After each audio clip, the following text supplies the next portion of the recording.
Hello everyone, আসসালামু আলাইকুম। সবাই কেমন আছেন? আশা করি সবাই অনেক অনেক ভালো আছেন। আপনাদের দোয়ায় আমিও ভালো আছি, আলহামদুলিল্লাহ। আর এখন হচ্ছে এই যে সন্ধ্যার একটু আগে আমি হচ্ছে আমার ব্যাগটা রেডি করে রেখে দিচ্ছি। তাহলে হচ্ছে সকালবেলা আমাকে যেহেতু বেশ অনেকটা সকালে হচ্ছে বের হতে চাচ্ছি, তাহলে খুব একটা বেশি ঝামেলা হবে না আগে থেকে যদি সব কিছু একটু রেডি টেডি করে রেখে দেই। তো এই জন্য হচ্ছে আমি যে সব কিছু সুন্দর করে গোছগাছ করে নিচ্ছি। আর আসলে ছোটো বাচ্চা কাচ্চা নিয়ে যেতে হলে অনেকটাই ঝামেলা, কোনটা নিব কোনটা নিব না। দেখা যায় সব কিছু নেওয়ার পরেও হচ্ছে কোনো দরকারি জিনিস হচ্ছে ভুলে যাই। তো সেই সুযোগ আর নাই, সেটা ভুলতে চাই না বলে সব কিছু আগের থেকেই রেডি করে রেখে দিতে চাই। তো ইনশাল্লাহ যেহেতু ওখানে গিয়ে ঈদ করব, তাই বাবুর জন্য একটা পাঞ্জাবি নিয়ে নেব। অনেকটাই হচ্ছে গরম, এই গরমে হচ্ছে খুব একটা জামা কাপড়ও বাচ্চাদেরকে পরানো হবে না। তারপরে হচ্ছে নিয়ে যাই, হয়তো একটু একটু সময়ের জন্য হয়তো পরে হচ্ছে একটু ছবি টবি তোলা হবে। এই জন্য একটা পাঞ্জাবি নিয়ে নিলাম। আর বিশেষ করে ছোট ছোট গেঞ্জি, স্যান্ডো গেঞ্জি, এগুলোই হচ্ছে প্যান্ট গেঞ্জি নিচ্ছি। আর এই যে আমি আমার কিছু ড্রেস নিচ্ছি, ভাবতেছি নিব না, তারপরে হচ্ছে একটা দুইটা করতে করতে কিন্তু অনেক কিছুই নেওয়া হয়ে যাচ্ছে। তারপর এই যে যে জিনিসটা পাউডার, এটা তো একদম লাগবেই বাবুর জন্য, এটা তো কিছুতেই ভুল করা যাবে না, এটা আগে উঠে নেই। তো একটা কাজ লেগেই আছে, এই হচ্ছে আমার শখের ড্রেসিং টেবিলের এই অবস্থা। জানি না তারা কোন ধরনের পার্টেক্স দিয়ে আমার ড্রেসিং টেবিলটা তৈরি করেছিল। এই তো 4-5 দিন আগেই হচ্ছে এটা আমি এই যে নারিকেল তেল দিয়ে পালিশ করেছিলাম, সেটার অবস্থা এখন এই রকম। তো করার কিছু নাই, আসলে এরকম করে রাখতে হচ্ছে। আর যেহেতু 1 সপ্তাহের জন্য আমি থাকবো না, তখন এটার অবস্থা আরও খারাপ হয়ে যাবে। এই জন্য আমার শত কষ্ট হলেও আমি হচ্ছে এখন এটা নারকেল তেল দিয়ে আবারও সুন্দর করে সমস্ত ড্রেসিং টেবিলটা হচ্ছে পালিশ করে নিব। এতে কি হবে, আবার আমি বাসায় আসতে আসতে এটা কিন্তু আগের মতো এরকম আবার হয়ে যাবে, কিন্তু তারপরে একটু ভালো থাকবে, অন্তত যে কয়দিন থাকবো না। আর এই অবস্থায় যদি রেখে যায় এটা আরও নষ্ট হয়ে যাবে। তো এই জন্য হচ্ছে আমি সমস্ত ড্রেসিং টেবিলটা হচ্ছে নারকেল তেল দিয়ে সুন্দর করে হচ্ছে মুছে পালিশ করে নিচ্ছিলাম। তো আমার প্রিয় প্রিয় আপুরা যারা আমার ভিডিওটি দেখা স্টার্ট করেছেন কিন্তু এখন একটা লাইক দেননি, প্লিজ নিজ দায়িত্বে একটা লাইকটা দিয়ে যাবেন। আর সুন্দর একটা কমেন্ট করে আপনার মতামতটি আমাকে জানাতে পারেন।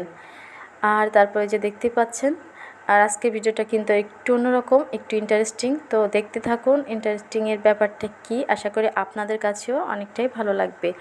তো যাওয়ার প্রস্তুতি নিচ্ছিলাম, একটার পর একটা কোন কাজটা করে গেলে ভালো হবে এই রকম।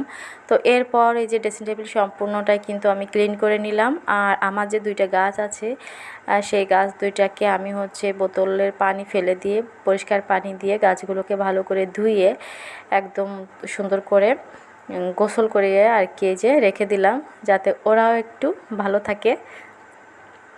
তো এই যে ওদেরকে এখানে হচ্ছে সুন্দর করে রেখে দিয়েছি। আর ততক্ষণে কিন্তু দেখতে পাচ্ছেন বাহিরে এখন কিন্তু সন্ধ্যার পর রাত হয়ে গেছে। সন্ধ্যার ঠিক পর বলতে বেশ খানিকটা সন্ধ্যা হয়ে গিয়েছে।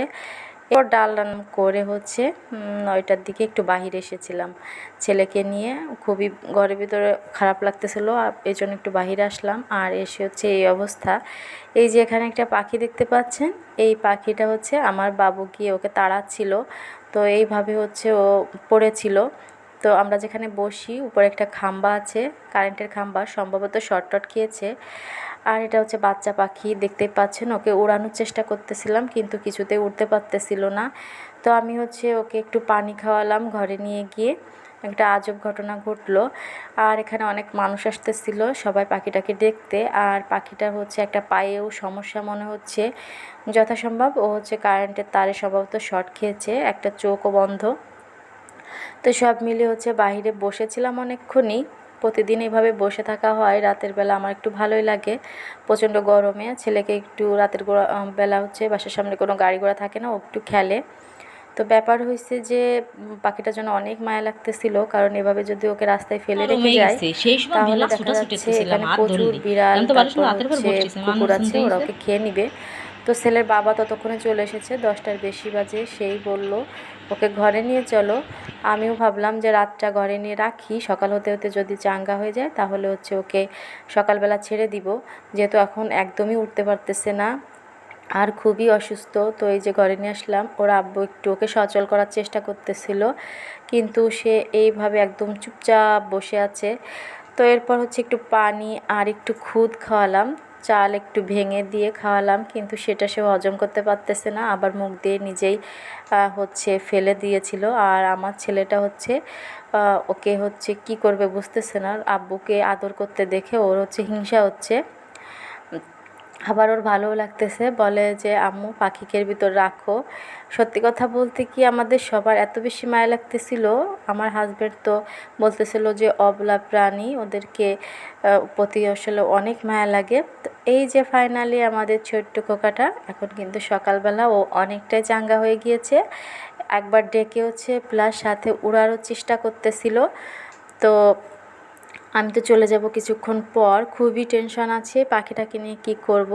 তোর আব্বু হচ্ছে আসছে, বললাম যে পাখিটাকে তুমি হয় ছেড়ে দিও, আর তা ছেড়েই দিবে, কারণ ছেড়ে দেওয়া ছাড়া তো আমরা তো আসলে পুষবো না, পোষার মতো সিচুয়েশন এখন নেই, যখন মানে বাড়ি চলে যাবো এই জন্য। কিন্তু আমি যদি বাড়ি না যেতাম তাহলে কি ঘরের ভিতর ছেড়ে রেখে পোষার চেষ্টা করতাম। অনেক ভালো লাগতেছিল আর কি। তো কেমন লাগলো আপনাদের কাছে আমার এই আজকের ভিডিওটা? আমার তো খুবই ইন্টারেস্টিং লেগেছে পাখির এই জিনিসটা নিয়ে, আর সত্যি আমার অনেক মায়া লাগতেছে ওকে ছেড়ে যেতে, খুবই মায়া লাগতেছে, কি বলবো।